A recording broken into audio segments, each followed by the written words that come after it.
Ghana for Munima Branty or TikTok. Your friend is saying, Nkranza Katechi. Aha. I'm for me to be friend. Now, we are in another cave. Now, one and say, Wakasimian, I won't come on it. Yen Mujala Kona. Name Katechi. Brefi why. Now, Ubien who are about Bepamo. A Branty way air sharing videos, I say. Ya me who saw the one born another mahine. Me dika 24 say, Nanado mahine, ewa agenda be our shit. Na wa sabi wadwi mu ha de obeka se nanado mahine e koma obi da bi o wo koma wono ne ho na wo se ko na wono ko no eso enti ji se opedi pa bi no madwi mu ha na oka wono mu bom ekeka bi no mu ti bom na ono de agimo ani mu onyam wante ase enti nanado mahine yusu bia nanano bro champion council yi omko yi kwan ya nanado mahine enam so a oma mo mahine be kan asem bi ene wono ane nsem a wokeka ena wahunu se na nado mahene e won agenda na ade mebo abreme bo no won fa mreme we internet no so na eso me pese oti ase se be ma brefie na fie e ofie efiri tete a bron champion e wo ho no ye na nanom ene nkranza eni ase bia nkranza ya wonom te bron champion no nkranza nka ho na enso na chechimahene ene na nado mahene ni nana obeto wo mo betwam nyina no na omo ne nkranza ye fine nkranza enka bron champion mo na emum nkranza kọ bron regional house of chiefs nkranza eche ne ho tenase na eba ne se nkranza pese wosom na etoda wonum kọ asanteman council eti nkranza se wote bron champion ma nkranza ni bia ni wo obesore se oba bitia na emum bron champion nkranza nka ho na nanado mahene ne nsem a wokeka ne de woye no senka nanado mahene enye tu betene ni se wotu ene ba ha ena nka won ne ye bunu funu mate se me ye nkranza ni me ye bunu funu man bia nka be me ya pa nka be me ye to the sense se ye mu bi ye me ya no ankasa wunya ka bunu pe nyame amwo a na obi adwen ye ne se nanado mahene nti doma na ye bono Ghana for munti masisu na mesasisu na nsa de mesisu pa na mesisu bi doma ye doma owoni kuro wono mum e na ope animonyam ne tumi surunku bi e na oboaboa ahemfo ano wono ma wakonwa nke wo se de ma wono na yamfa ma wono e na wono ma nka wodi tumi ekopra konwa enye wono mo dia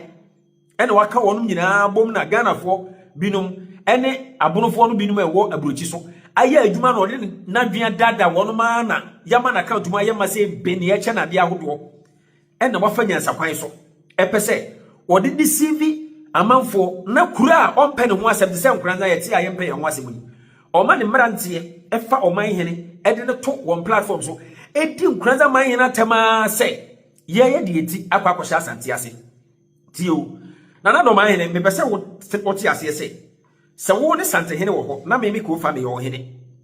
na se mini bebia fa empo se me di miti e beba be hye wo na do man hene ase se nkranza man hene ana ko nwate se ya wo nim se wakonwa enso nchen no wasase enso nchen no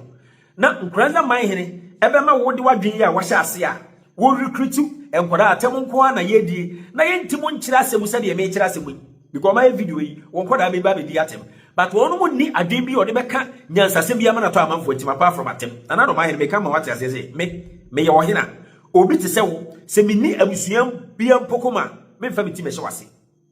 na do ma ubetimi akọ school bia wo wiase uti ubetimi aginimdie bia wo wiase se nyankopon amfa mfiri soro amawo se obi awu no odu se sebe wo kan se manase o hye adwuma ekwa akiri ansa yedi kodu a wo amfa amawo afedi etoso biem obi sene wo amane nsene na do ma ahene wo wanu mutom se sante hene eye paramount chief wotimi mo ohene enso ne eye sante hene out of Asanteman Council said ye wonim say 66 paramounts in the shenasi enti na wodi nyansa kwa twitwa apa ye wo te said ye obuwa nkuro bi nom e na waka wo aboa no na wo pese obi inherit wo enemy nti meka be se obi sene wa mane nsene wo e na me amete he na obetimi akọ school nyina siwiase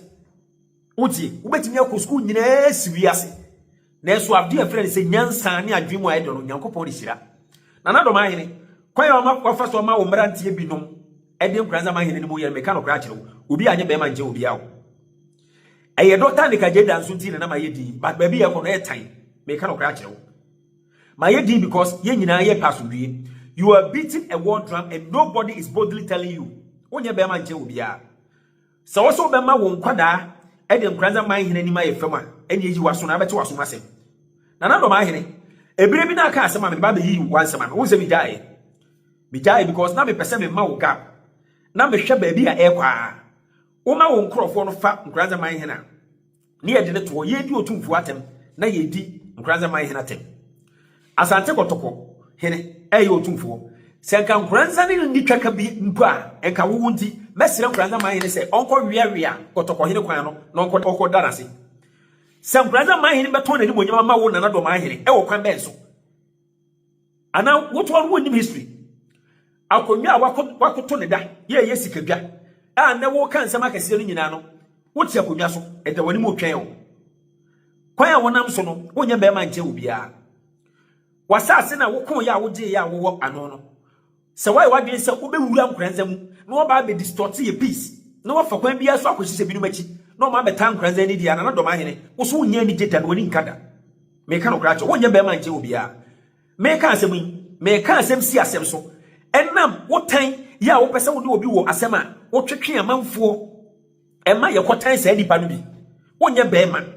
me ye be me ye video ba me ko hihye kotoko hene chi me ye be ma bi film kranza me ye video se me ka sa film kranza wonya be ma wo ye be ma bre bia no gina sa wo nko a ko sa wo nko a wo ko ama bunu man nyina man ko frɛ wo hene bia betena wase wonya be ma edie mpa na woje na do ma hene die na wo pe dabi o fritete bunu champion no wona wo se wo ye judge fritete bunu champion no a wo beti ho history no wo se nkranza ka bunu champion ku hoda bunu champion ku nkranza ka hoda enti die enti na nkranza ka bunu champion na watu asante kotoko hene si wadi so obedi na tema wo de ayiro wodi na tem wo di na tem no watu mrantie guo ne yekofa nkranza man hene na ye de foto abeto ne ye di na tema na no mo hene ehye na fashion obefre wo nkranza fo bi mo frɛ kire ka kire wo se menko nsu tubofo ma ne koye fritete ya bro champion cancer mo ye no mo hu se mo hene eka ho bi mi bisa wo enti so obi ka bo no na ese se odi ti kwhya asante a sampa fo wani abre a wo pe wo no se wo be yusu omo bi no sampa fo ye abonofo omo ka bo sometimes wutimi ya de ma me wire timi ho na ahemfo amatenase amana na dom ahene eda ne musabi ti bonkoso e ma wire ho ye besere na dom ahene e fight for no na agenda ni on interest waye obi a okitade edu munyina mo ye nipa maako du na wa chama mo sa de ye du o ka ho edu baako eti obi a nkyemu fa na emfa bi ma no mo de mo memo obebere me na dom ahene onye smart nkyemu bia onye unim nyansa nkyemu bia de pese ote ase no unim nyansa nkyemu bia wo ye obi a you are plotting evil na what drum na wo bomu no e wo se wo ye very careful wonye obi ade asodwe ba dabio yeti a yeti yi nkranza man hene wo ten no e wo de e ho na ade che nkranza man hene de ode che nkranza man hene ne se nkuro bi no ma wakeka wono ma boma wo yusu o ma wo bo wono ma sesam sa nkuro no na enwuye wo sanse bi o aminka bi de ti aminka bi ni se wo obi a obedi wachi bi ya leta wo be bona sesa de wo ye bia wo bota ya wo de na do ma hene onye smart nche wo bia de besa wo te ase die nkranza eye nkranza se ene obedwen Asanteman Traditional Council tie nkranza out of tetini nyina no won mo kɔ Bono Regional House of Chiefs nkranza man hene e the Regional House of Chief President da eye won ko na wo pese wo kire se wo ye class captain ye wo di ma de chen wo class wo nyina that is only you. A class captain doesn't tell somebody to be a teacher. One corner person say, we a class captain, we a teacher. What me ka say by tradition, akomia bi ehye otumfo ase. Na so obo de man hena. Se wo ye president of the Regional House of Chief no. Wo mpere da, wo nim de wo ka. Eye awira wo se ma, e ma me wo se school bebrebe na do man hena so akono. Wo nim wa hye so. Wo wote bunu man mu na wo presu ma ja akodwa. E ka wo sa ase ho. Wote bunu man mu na obobɔ wo nuanum bi din ye omo ye aduanafo. Omo ye onua e wa busua be mu wo ma me ma ne wo no amamrenti enti se wo se aban ayi statutory board bi say Monkoya Regional House of Chiefs. Now out of Regional House of Chiefs now we mu president no. It's just like a class aye nyina ye wo near yi what is a class captain. And no ma we be yo chire ni. Nana do ma hene. Ehe na wonya wunim die firi. Me kan obra chire. You can never hide anywhere to play smart. You can't break Nkranza down. Uti. Mo a mo be na do ma hene mo ne nkasa say. Sa ni nyuma na ohihye na odema ne bunch of nkwada no. Ma ne nkwada no enyi atamu nsi nchen. Na yenkwa no word for word say the yekan. Ubo se na do ma hene. Wo mfa nyansam bia nhye wo nkwada no do na atim. Do ma hene bia wo ye do ma hene anadwe mu do no. Etia de wo ye no. Ubiti word drum. Nipa dodo ama wo no ma wade agu yetimi nkan. Na do ma hene ubiti word drum. Nipa dodo ama adwuma hwere mo yetimi nkan. Na do ma hene wo ye obi a ubokuro. Uti. Ma wo se nkwada na hyase ye fa Nkranza man hene photo ne de ato ne edi na tem. Unye be ma nje obi a. Uti. Why be so betu wani esi Nkranza so? Na Nkranza so ya ready twen o. Ah, yeti kuroma ye de ne se ye ya abonofo. Fititititititi ya abono ekọ ne Regional House of Chief. Nkranza man hene kobi. Bunu is na ekọ a kobi. First ana bunu ni nyina ha, ani afu nyina bomu ye kobi. Na mo bunu champion in particular de eyeku a ebi no mate. Wo ne santehene watem. Wo pese obi so nkotan santehene because of say wo tan no. Na wo ne obi adwen ye pe. Videos ahodo a onkwada no ya ye kasa edi atem gu abonofo ani mase. Kasa tantantanta meka binom o di wo na do ma hene chi. Kasa tantantanta edi gu abonofo ani mu ase no. Me bisa wo say, o wu say Nkranza ni bi out of me am ye video wi. Ana wo bi abetena media yi so edidi sa atem bi. Se meka asem mpo a meka asem yi waso. Ekire wadwen e ma wo ankasa se de wo ye no nya wo na bedi wo atem nya na bedi watem na do ma hene out of sa wo hatred any sa wo tribalism yi a wo ya wo di insight e kan sema hodo e say amanfo wo akiriti no Kofi Anuma Momani a sabe bunu ha ye ka media house a obi a wate yanim as a big presenter hwekwan ya mode no faaso hwadwembone pa ne plot ya hodo a wo koda no ye TikTok live o mo plot Megraham hwekwan ya mode no faaso me ametie hwekwan ya wo ne won kora nyina mutimi de me faso e won TikTok o mo ye video a ye ni photo to edi matem the whole day chese won mo plot wa e benya enka bibi ato me nka ya yemi bibi sa adwembone no e ne ye tete nkora nana do ma here wo ye mambofo e wo se wo sese usuban wuti e wo se wo sese usuban na ansa na meka we no aduru bunu mu se kwan ya wo nkwada no faso no ene kwan ya wo ankasa wa ya ohudua buru nyina wuwuru Nkranza no wonye smart nche wo bia wa dwemu no nche wo bia wonye bema nche wo bia ye pese mo ti ase no enti se wasi wo se o de Nkranza be si wani so because of say Nkranza hene mo bo na dwene family na Nkranza hene e bo na dwene di brego na do ma hena nkasa da na obetse ni jiwa wo Nkranza ho for what na Nkranza hene simkonwa dan ya Nkranza hene forget about the fact that Nkranza hene okọ na mamiri ma ne papa ne Santehene nye ebusueni fanisa Santehene nye ebusueni wo mfiri ye bie ye nim ne ba bia Nkranza hene pe ho ya kodi na chi na do ma hene hwe na wo fi se wo ye smart che wo bia na kura ono ne nsa ase kura so chen wo na wakonwa nso chen wo te bangoma so wo mo bo ne ho fa mehye wo wase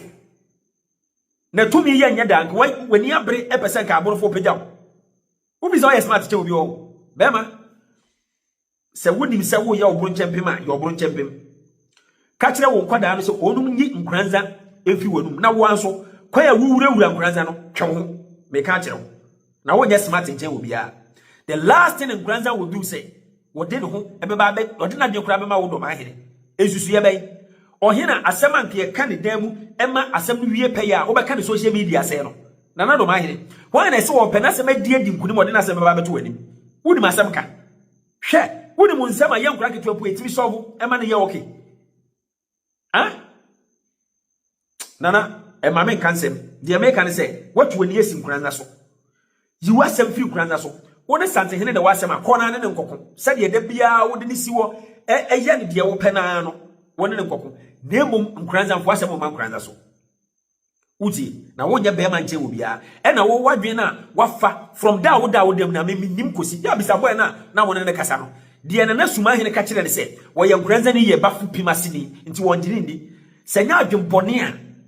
na mo boy we a mo yusu no na mutimu biema no se wo de wo ye nkranza ni wo ye bafo pimase ni yenye wo ndia de adwene wo mutim mo biti wo drum mo mpenka mo ye amambofo mo sekuro mo ye mpapai mu wo pe wutumi edi pe bono so wadi ama ya kasa wo kobona na abonofo ahemfo binum so omunim omu die kire no mo to omani monyam edi ma nana do bahire wo twitwa apa be host program no e obro champion ho techiman nyanse bia enye sa nana do mahene wo nye smart nti obi ade pese ote ase no ye betima komfo no te say ni ama bibi afuri sura adwuma badu antoso mienu enye no kura da na okura ya kan sikaja kofi no bayidi ba dwam no won hu sa ne ba so ba dwam no won hu sa ne ba so odru ba bia betim kase abonofo okura hwa ya sase kura ye wo sha manaka he se uyi northern region tetede na free wa abonofo pa ya sase ye de oson na asantefo ene domafo yi ehia ye